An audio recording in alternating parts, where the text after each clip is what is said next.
pinagplansya ng buhok, ha? Sinong pinag-aanuhan mo? Si Chris? Akala mo ba magugustuhan ka ni Chris? Ipagtatanggol mo na naman yung hampas yan! Okay ka lang? Ba't ganito ka? Ba't pinalakad ka ng kapwa mo? Di porke katulong, titignan mo na siya mababa.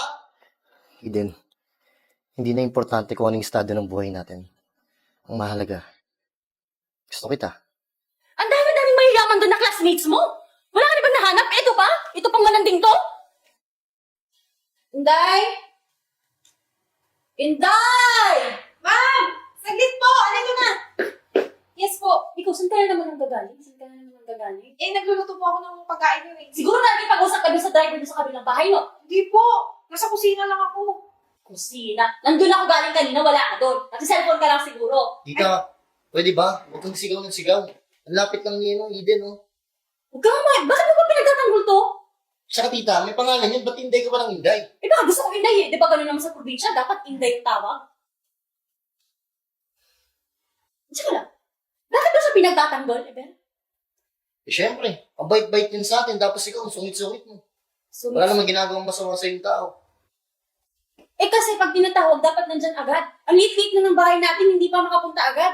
Wala namang masyadong gawain dito sa bahay, pero hindi ko alam ba't nagtatagal dun sa labas. Pasensya na po talaga mga. Pag ikaw nalaman kung nakikita. Pwede ba tita, huwag kang sigaw ng sigaw? Ingi-ingi mo? Ikaw yung naiingay, mag-headset ka kaya. Hans! Tingin na tayo! Wala ka tahimik ka sa bahay na to! Kahit si tita, ingi-ingi. O ako na lang nakikita nyo. Teka! Psst! Ikaw ah. Ang sama-sama ng ugali mo. Napaka-matapobre mo. Tumahimik ka. Ethan, Po. buksan mo na yung gate doon at may basketball kami ni Mayor. Sige po. Huwag kang masyadong mainit. Nare-reklamo tayo ng mga kapitbahay. Kaya kung sinong lagi nag-aaway dito. Eh paano naman kasi kuya, parang ako na lang nakikita ninyo. Eh bakit di ba kayo nagsisigawan minsan? Ito, pag naglalaro ng Mobile Legend, bakit?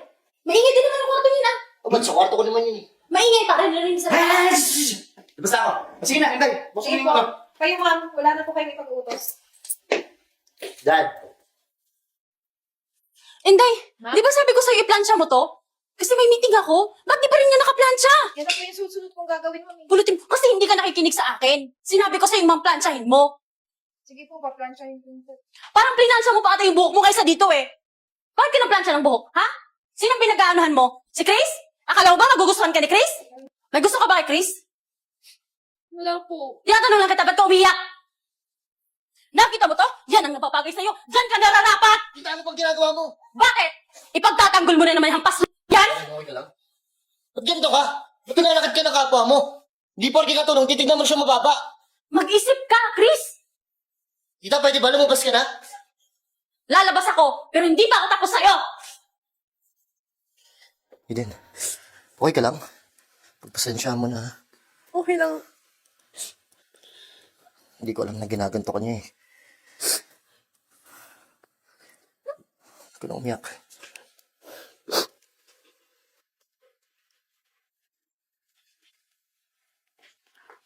Eden, gusto mo ba ng kape? Ay. Magkape ka muna. Hindi po sir. Kayo lang po uminom yan. Kailangan ko pang linisin yung sala eh. Hindi, okay lang. Baka po kasi magalit si Ma'am Pao. Akong bahala dun. Saka, buong araw ka lang nag-work kasi. Magpahinga ka naman kahit unti lang. Hindi na po talaga. Baka pagalitan ako. Ayoko pong matanggal sa trabaho. Magpahinga ka, nandito ka na.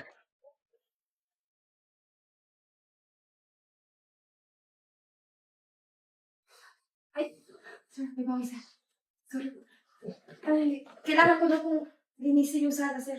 Sorry.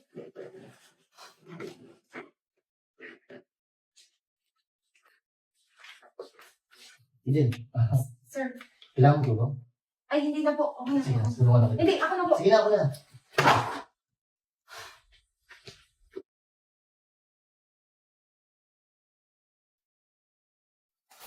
Ay. Sir. Alam mo, Eden, may pagtatapat sana ako sa'yo. Magtatapat? Ano po yun? Gusto kita. Ha? Sir, hindi po tayo bagay. Kasi, mayaman ka, ako mahirap lang. Eden, hindi na importante kung anong estado ng buhay natin. Ang mahalaga, gusto kita. Eh, paano yun, sir? Ayaw sa akin ng tita mo. Hindi na importante yun, Eden. Ano to? Sinasabi ko na nga ba no? Ikaw, babae ka. May gusto ko talaga sa pamangkin ko, no? Huwag mo nga siya sinasaktan, tita. Mahal ko siya. Mahal? Bulag ka ba? Hindi ka mahal niyan. Mahal lang niya yung pera niyo. At hindi na importante yun. Wala namang nagmahal sa'yo, di ba? Yan ba yung natututunan mo sa school mo? Ha? Magmahal ng hampas lupa. Magmahal ng katulong. Ang dami-daming mayayaman doon na classmates mo. Wala ka na bang nahanap? Ito pa? Ito pang malandito? Ganyan ka ba lumaki, tita? Walang respeto sa iba? Bakit ako nire-respeto niyo ba? Ikaw, nire-respeto mo ba ako? May respeto kita. Pero kung paano mo ipakita yung respeto mo sa iba, hindi kita respetuhin. Kasi ang pangit ng ugaling pinapakita mo. Kasi pangit ang pinapakita mo ngayon sa akin. Binabatas mo yung pamilya natin. Mamahalin mo yung katulong na yan. Hindi na mahalaga kung anong posisyon ang meron tayo sa buhay. Ano na sasabihin ng mga amiga ko? Ano na lang sasabihin ng tatay mo? Nakakahiya. Hindi na mahalaga, tita, kung anong sasabihin ni Papa. Ang mahalaga kung sino yung mahal ko. Chris, isipin mo. Binangon tayo ng tatay mo. Tapos ngayon, yan yung gaganti mo? Mamahalin mo to? Ano na sasabihin ng tao? Umanda ka sa tatay. Makakarating sa kanya. Sir, itigil natin to. Ayoko matanggal sa trabaho. Hindi din. Lalaban tayo pareho. Magkasama tayo.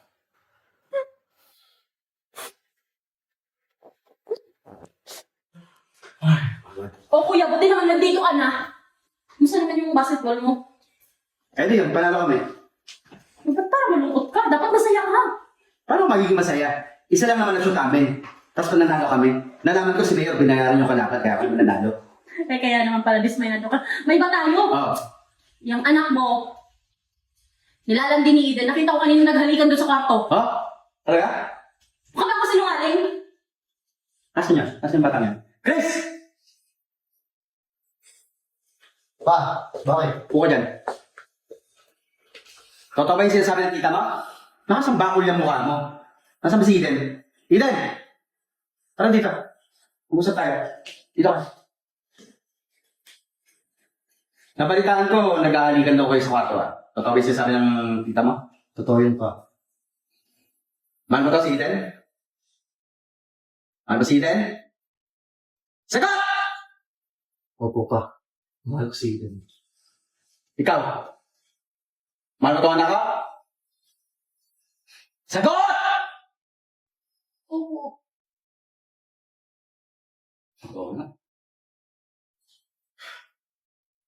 May pera ka na ba? Ha? Pambuhay ng pamilya? Pero, pa, pag-graduate naman na po ako next year. Hindi mo sinasagot yung tanong ko. Gagawin ko po lahat, pa. Mabuhay ko si Eden. Alam mo anak, proud ako sa'yo. Kuya! Oo. Bakit? Palibasa ikaw, matandang dalaga na. Kaya hindi ka marunong magmahal. Natutuwa ako kasi hindi ka tumitingin sa estado ng buhay ng isang tao para magmahal. At para dyan, pumunta kayo, kung saan nyo gusto, magbihis ka, mag-enjoy kayo. Thank you talaga, pa. Talaga. Basta, Kita mo yun? Alam mo ikaw, magbago ka na. Hindi mahalaga kung mayaman o mahirap yung mamahalin mo. Tingnan mo, tanda-tanda mo na di ka pa nagkaka-boyfriend, taas-taas sa standard mo. O, paano yan? Magme-menopause ka na. Wala ka pa pamilya. So, dito ka sisiksik, bubuhayin pa kita. O, sige na. Hanap ka ng boyfriend. Si Mayor. Single yun. Oo, single yun. Huwag ka na kasi matali kay Eden. Ha? Kaya nga sila magmahalan dyan. Ang sintidor ka talaga, kuya eh. Kaya mo na. Importante masaya tayo sa pamilyang to. Okay?